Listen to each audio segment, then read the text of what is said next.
Welcome to all of you with us today in this very disconcerting moment of crisis for all of us. We are truly honored to have Natan Sharansky with us today and know that his insights will really enrich our understanding of the situation in Ukraine.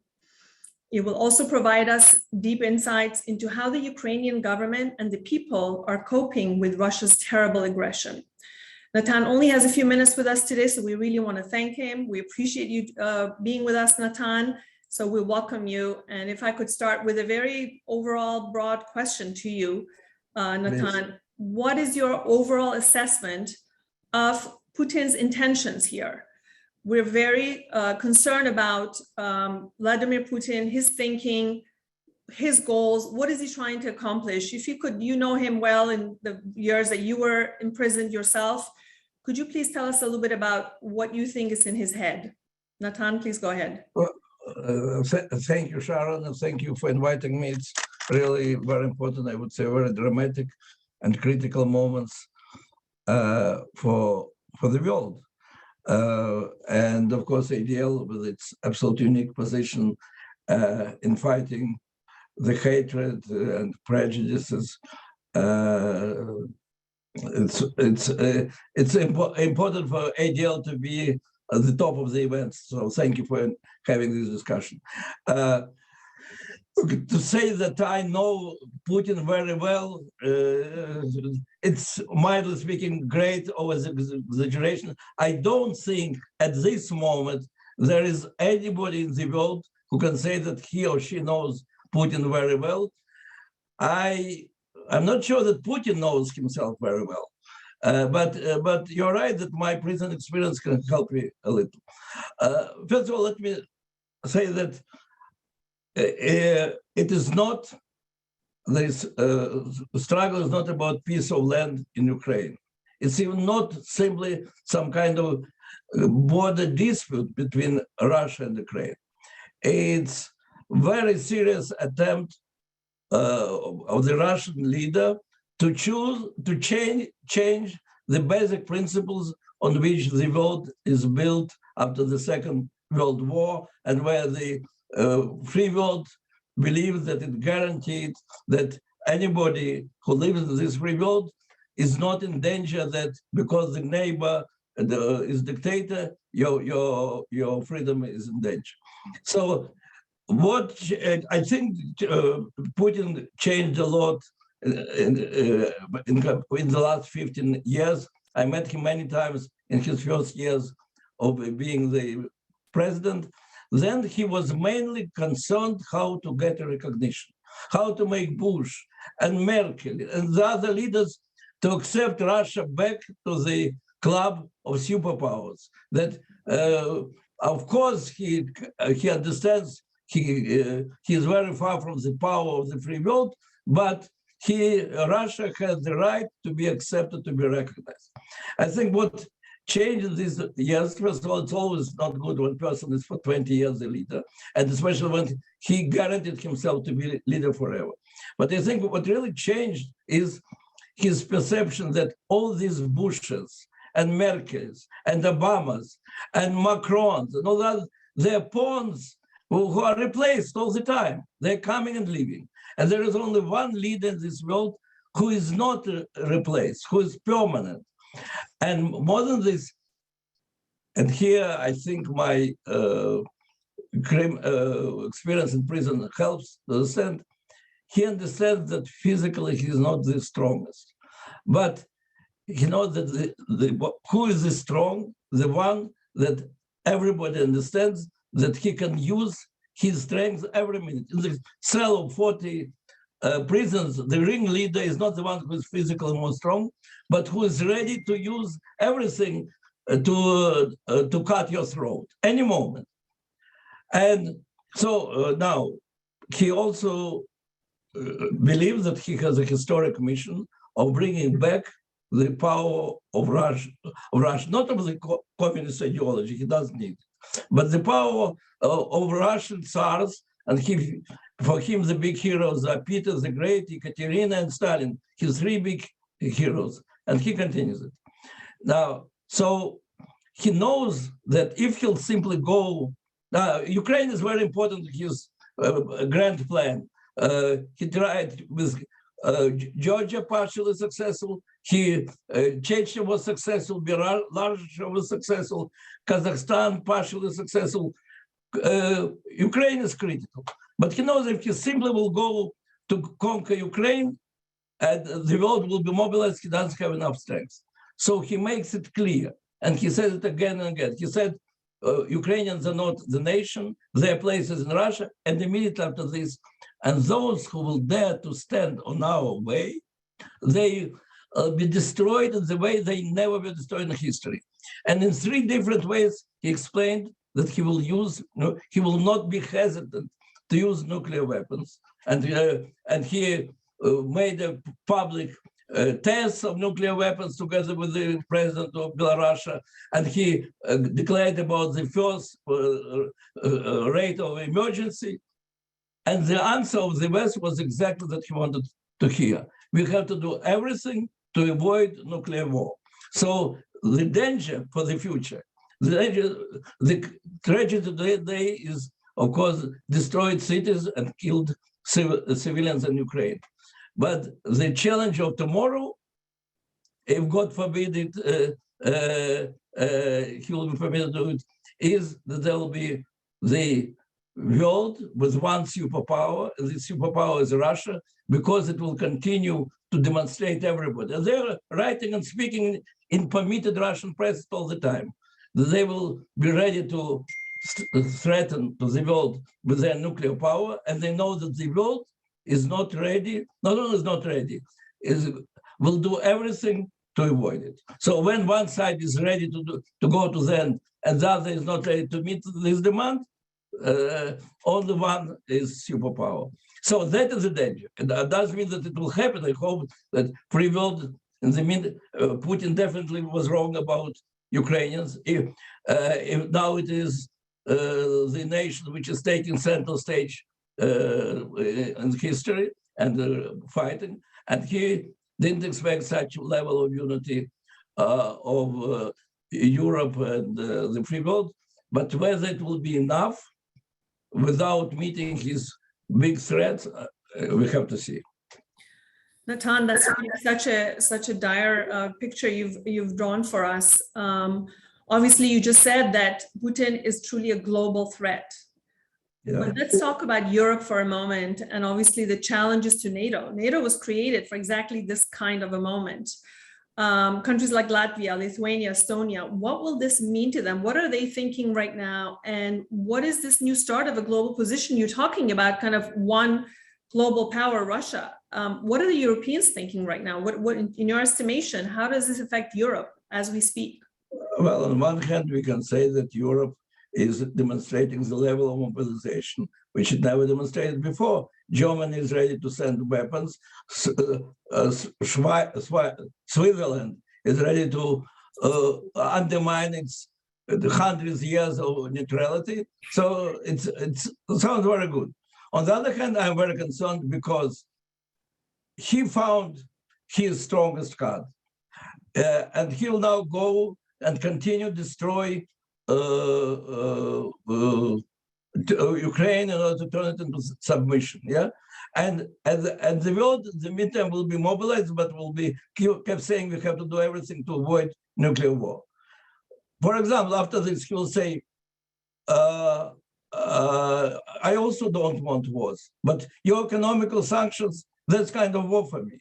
I cannot continue with this, and I have to prepare my weapons. I want you to take away all the nuclear weapons from Europe, because I don't have nuclear weapons near America, and I want you to stop sanctions. Otherwise, I'm ready to go for the war. Well, I don't.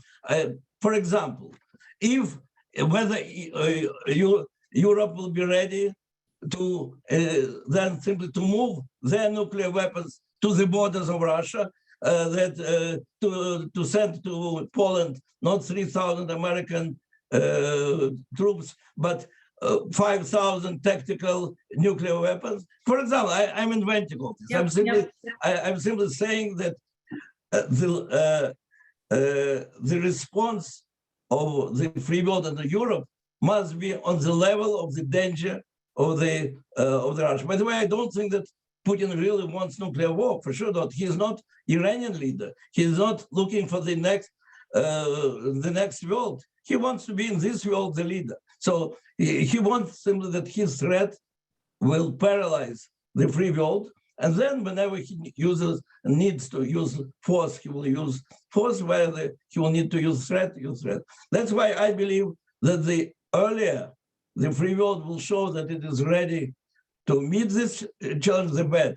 And that's why when just at this moment I heard another explanation why we cannot have the free fly zone, because it means that we'll have to fight plane against plane, and it means Third World War. So this argument will be on the table all the time. And so the sooner we will show to Putin that this argument doesn't work, the better. So Natan, there's obviously the military dimension to this, but there's also the narrative, the messaging that Putin used to begin with. He used denazification as kind of the messaging. This is a war of narratives. You yourself were born in Ukraine, and you also know about the history of persecution of Jews in Ukraine. You had Khmelnytsky, you had Bailey's trials, you had Bandera. Talk to us about the complexity of this kind of wars of narratives and war of messages and truth of reality of history of what is there. Talk to us about what are the complications about the rhetoric around what's going on today. First of all, about the rhetorics of this day. Putin's declaration that he goes to denazify Ukraine because the leaders of Ukraine, it's a bunch of American puppet Nazis, in fact. That's the worst example of Soviet propaganda of Stalin's times. But they really didn't care what they're saying. They could say anything because they didn't expect the world to accept it. And the people inside Soviet Union will accept everything because of the fear. The fact that Putin can so cynically say things which I think nobody in the world buys, and for him it doesn't matter, because that is the message which he repeats. I just now saw permitted Russian sites, because in the last 3 days, practically all the sites that I was interested to read, they disappeared, they simply are closed. So those which are permitted, there are now film about today's Nazis in Ukraine, and all this propaganda continues. Nobody in the world is buying it. Now, but the fact that it is not important for Putin, that it's important simply to create now history or explanation for his own people, that shows that what kind of centralized power or level of centralized power he reached. Now, as to the past, of course, I grew not simply in Ukraine, and grew in Donetsk, the center of the war now. For 18 years I lived there. And I know very well anti-Semitism in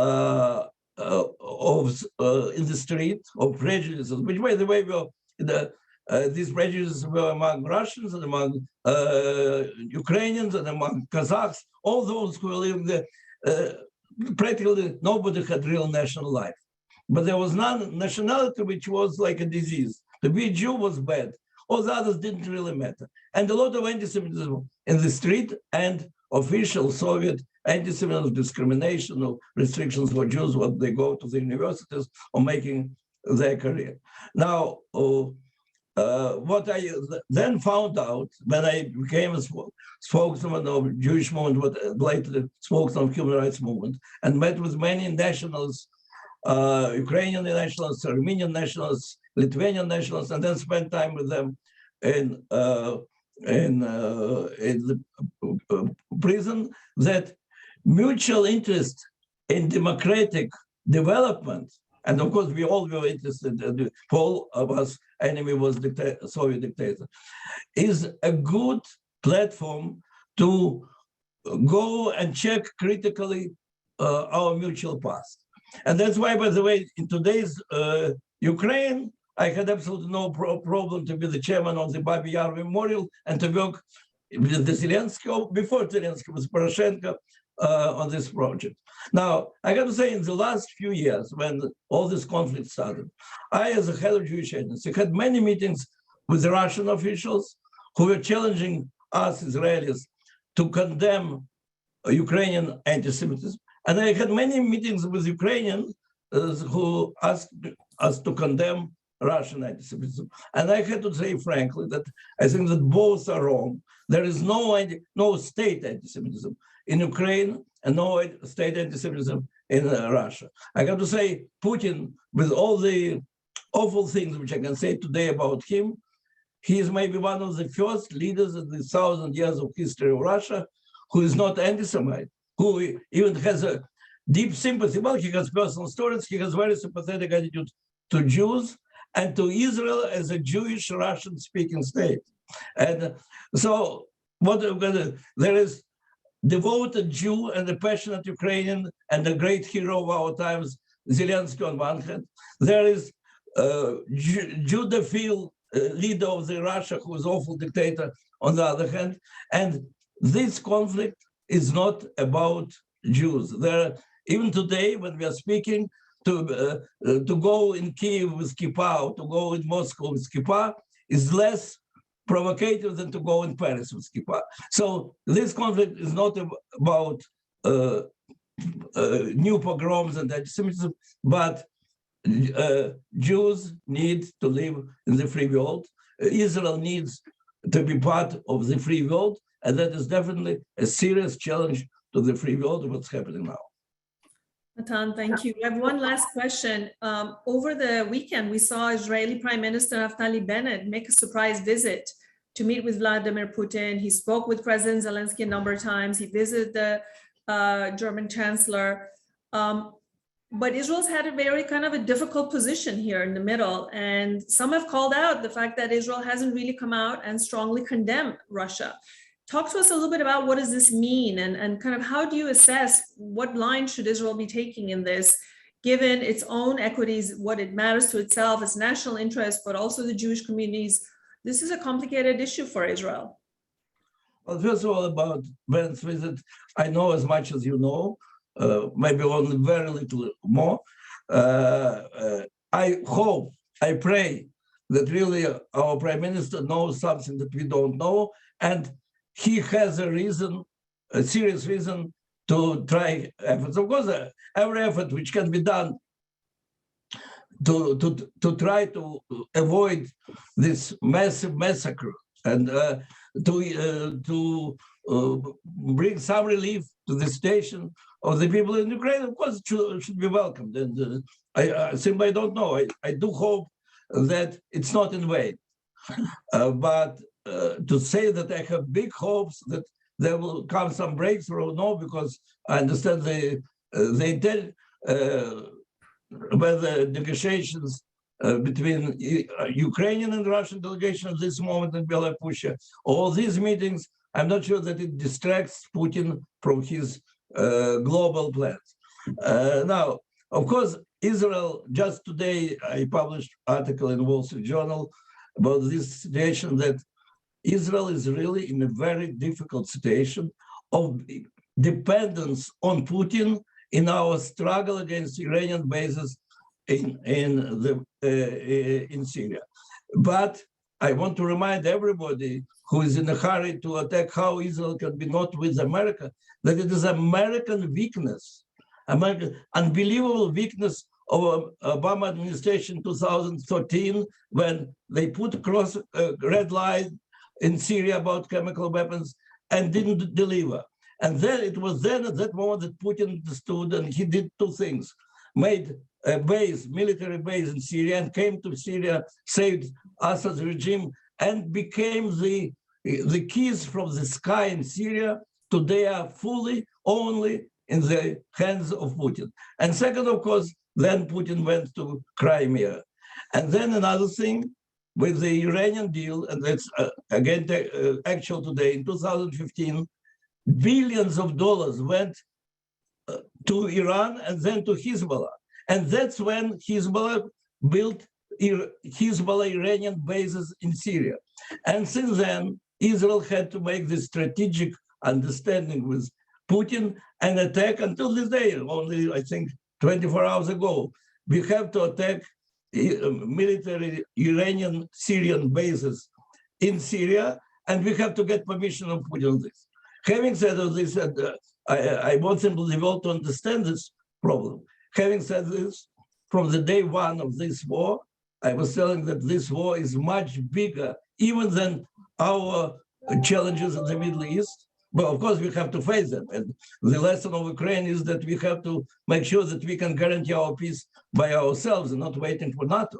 But it is so big. And from the day one, I said it is about the fate of the free world. We cannot be neutral on this. We have to be very clearly on the side of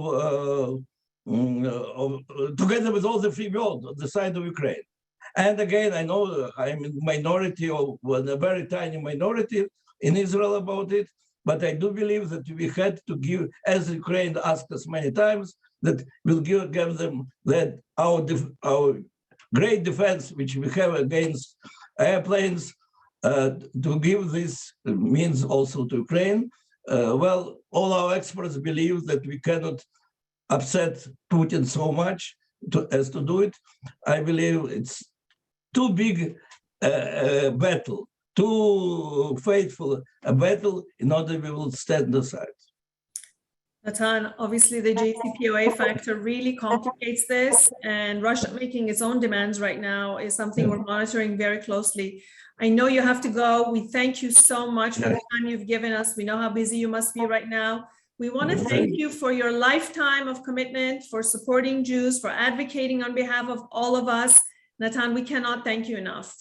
Really appreciate Thank you very much. Thank you for all your work. And I'm sorry if I sound a little bit pessimistic. I am an optimistic person. I believe that the forces of evil will be defeated, but we have to fight. That's all. Thank you. We agree. We fully agree. Thank you, Natan, so very much.